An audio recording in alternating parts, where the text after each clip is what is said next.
Deep Vision, a danger to society or a blessing? I'm Marco Perry. Welcome to the Perry Platform.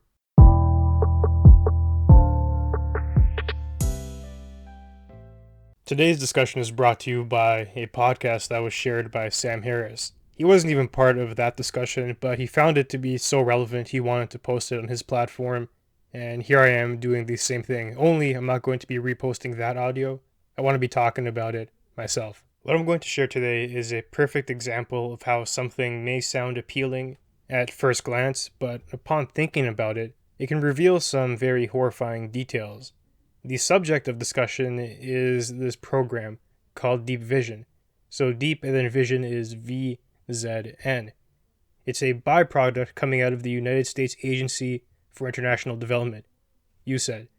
And they're launching this project, Deep Vision, which will work with partner countries and the global community to build better preparedness for future global health threats. And of course, that was spawned out of concern for what we just went through, COVID-19. Deep Vision will advance the U.S. government's global health security and foreign policy priorities by supporting efforts to prevent, detect, and respond to new infectious disease threats abroad. Now, how will they do that?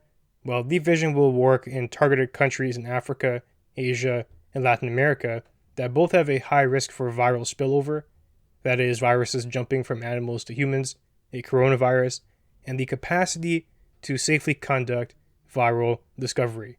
Identifying and understanding unknown viral threats will help these countries and the world be better prepared to detect, prevent, and respond to future biological threats. That's their mandate and mission statement.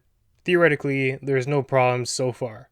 Now I want to get to where the real issues crop up. How they're going to achieve these aims.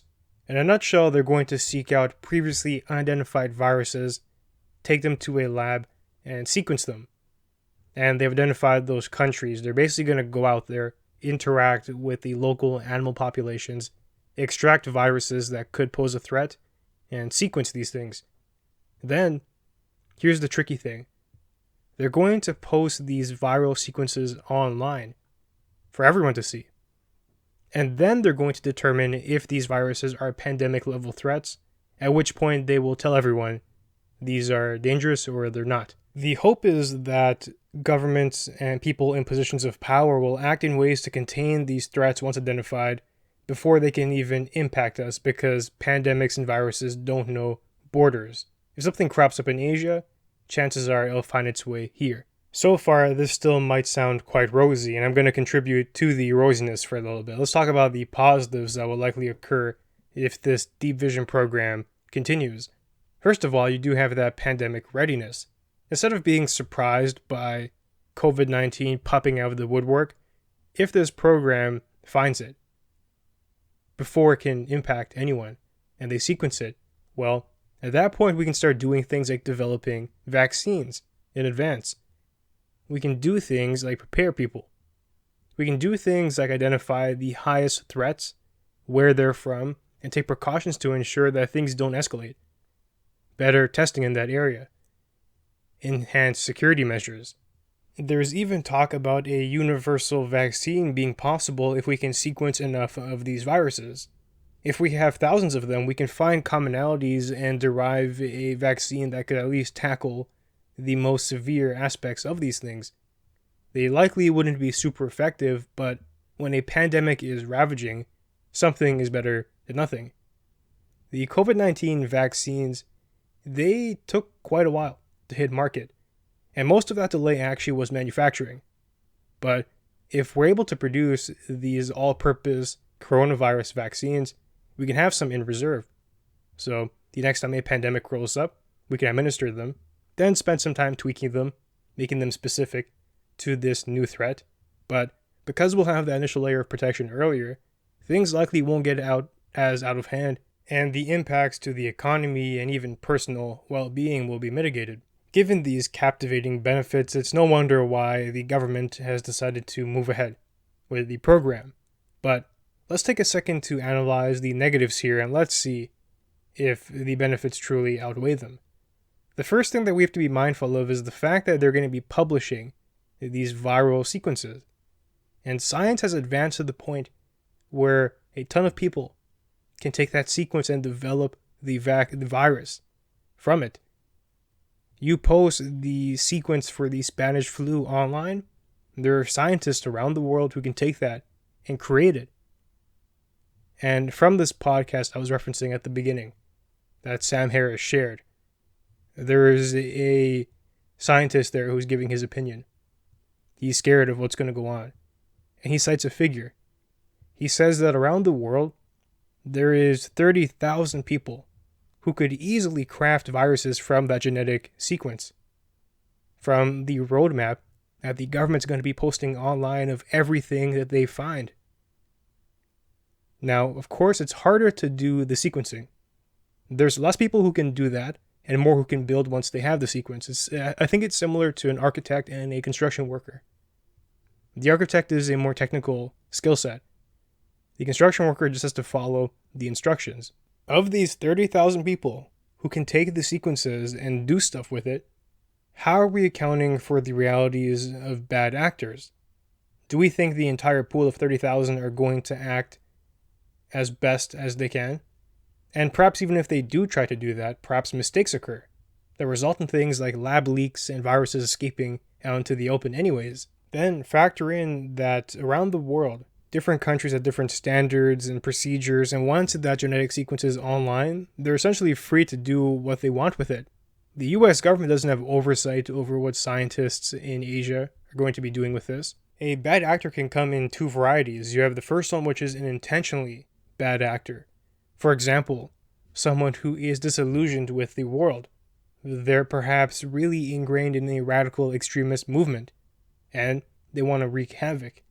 Well, now that these sequences are online and will be telling you which ones are the most dangerous, they can take that most dangerous strain, or strains, keep in mind, they can do multiple. Whip up that virus and start releasing it. For someone with that skill set, one of the 30,000, they can go to an airport, take the viruses they've manufactured, and start releasing them.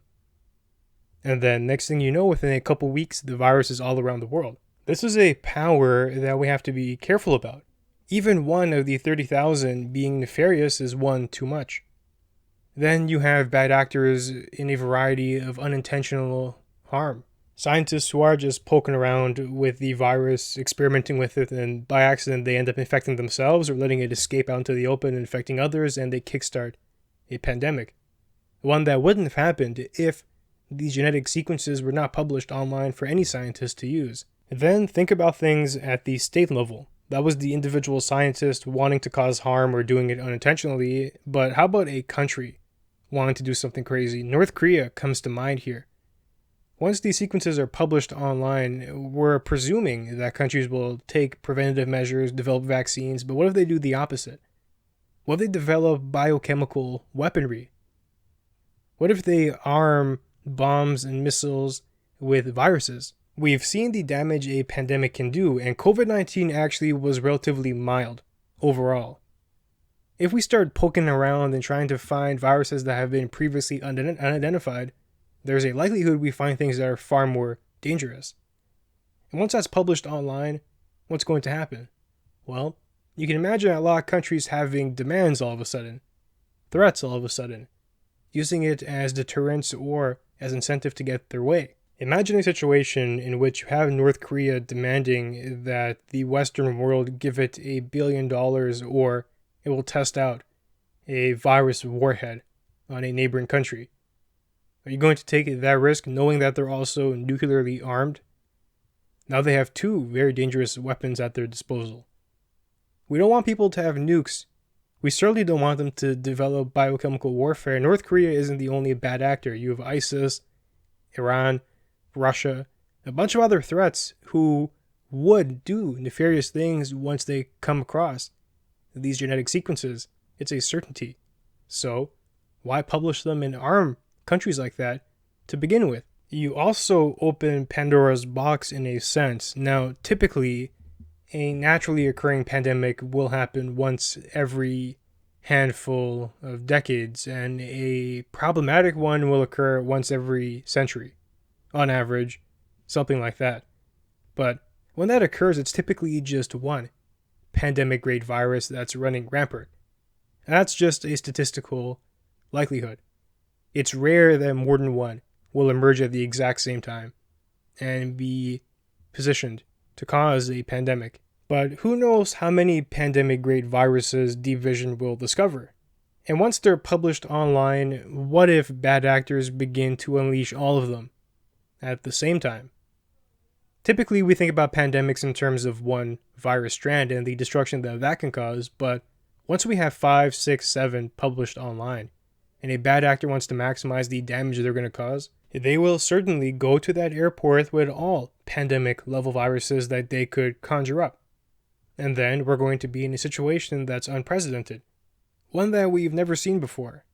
And just recall, we're talking about 30,000 people in the world with the ability to produce viruses just from the genetic sequence. How many of those people do you think would be a bad actor? Even if you say it's 0 now, when you extrapolate across time, it's almost a certainty that at least one will pop up eventually. And unlike nuclear weaponry, the cost to produce these things is not tremendous. You don't have to have plutonium and a team of dedicated researchers and government support and military bases to do this. With producing viruses, you can do that in your own laboratory. You can put it in a test tube and unleash it yourself. And the catastrophic outcomes there could be similar to a nuclear event depending on the type of viruses that are released. Given this, my recommendation is quite clear. Why the heck would these researchers be publicly posting sequences? And keep in mind too, the order of events. They're going to be posting the sequence as it's found. And then they're going to determine if it's a pandemic-grade virus. Why not simply do the research and share the information with those who are concerned? Government officials whom we can trust, partners around the world. Not post it online for any and everyone to see. And if you did want to do that, you were adamant about posting it, why not determine the severity first? And then only post the mild ones, for example. Or if you refute that, perhaps build in a time lag before you start posting things of 20-25 years, so we do have time to develop the preventative measures that would shield us from bad actors with those genetic sequences. Why not only post codes for viruses that we can actually handle, not all and every that we find? There is no doubt that this research could be valuable, but the decentralized open data approach for something so potentially dangerous as viruses seems to be foolhardy, in my opinion. And that's especially true when you consider the fact that we can have the best of both worlds. We can do the research safely without exposing the world to the threat of bad actors using these genetic codes to do terrible things. Now, the final thing that I want to close with is a simple recognition of the near godlike powers that humans have developed for themselves. We're talking about people, 30,000 of them, who can conjure viruses from code. We're talking about the power to destroy life on Earth as we know it. We already did this with nuclear technology, but now with virus tech. And it's not just the ability to spawn viruses, CRISPR gene editing. The capabilities that we're tapping into are actually quite frightening. And the lack of thinking that's gone into these revolutionary technologies is worrisome. The government is simply not equipped to be discussing these things. They have no idea what they're doing. It's a strange circumstance that we find ourselves in, where the people with the most sway are those who are at least qualified. We're talking about the politicians who Trudeau will appoint to cabinet positions and lead portfolios on things that they've never experienced before. The most intelligent, capable people are the ones actually doing this stuff, but at the leadership level, they seem to be absent. Whenever I talk about government struggles with tech, I just think back to that American hearing where I believe it was congresspeople or senators. They were trying to wrap their mind around how Facebook made money, even though the platform was free. They couldn't understand that. And Zuckerberg was just there telling them about the power of advertising. These are the people who are making decisions about things like CRISPR and Deep VZN. The potential for destruction is just so high, a wake-up call has to be on the horizon.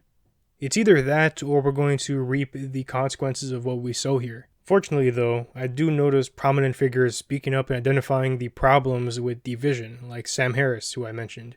With enough attention on this topic and enough discussion about the downsides, I am confident that they will alter the project to account for that. And if they don't, well, I'll be shocked. So we'll see how things progress. And with that, it does bring us to the end of our conversation for today. If you enjoyed the material, be sure to leave a review and share. It'll help us grow. And you can find me online at perryplatform.org and on social media at perryplatform. Thanks for joining me, and I'll see you soon.